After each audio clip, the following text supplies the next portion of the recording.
What we have discovered is that numerous features of the Kuiper Belt, a field of icy debris beyond the orbit of Neptune, can be understood if the solar system possesses an additional ninth planet that resides well beyond the orbits of the known planets.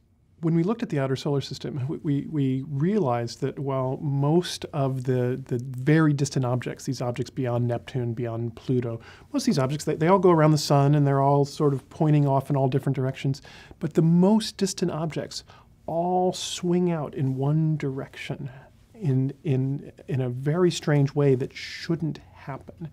And we realized that the only way we could get them to all swing in one direction is if there is a massive planet also very distant in the solar system, keeping them in place while they all go around the sun. And we started looking at this and thinking, this must be either a coincidence or it's caused by something else. It can't be caused by a planet because that's crazy. There are no planets out there. I went from trying very hard to be skeptical that what we were talking about was true to suddenly thinking, oh, this actually might even be true. So the object itself likely is more massive than the Earth, probably a little bit less massive than Neptune. It sits right in between that terrestrial to giant icy planet range. Its orbit, unlike the orbits of the known planets, is not nearly circular and planar. Instead, it is exceptionally wide, 20 times bigger than the orbit of Neptune.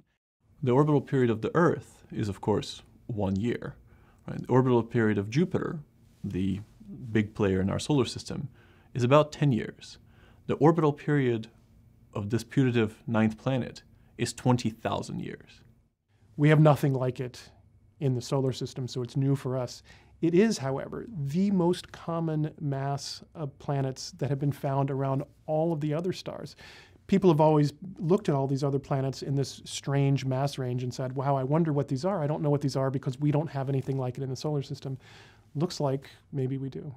There are many telescopes on the Earth that actually have a chance of being able to find it. And I think that many people will be inspired to use their telescopes. I'm really hoping that as we announce this, people start a worldwide search to go find this ninth planet.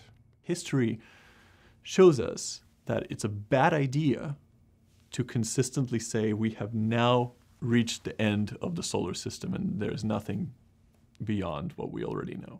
And all those people who are mad that Pluto is no longer a planet can be thrilled to know that there's a real planet out there still to be found.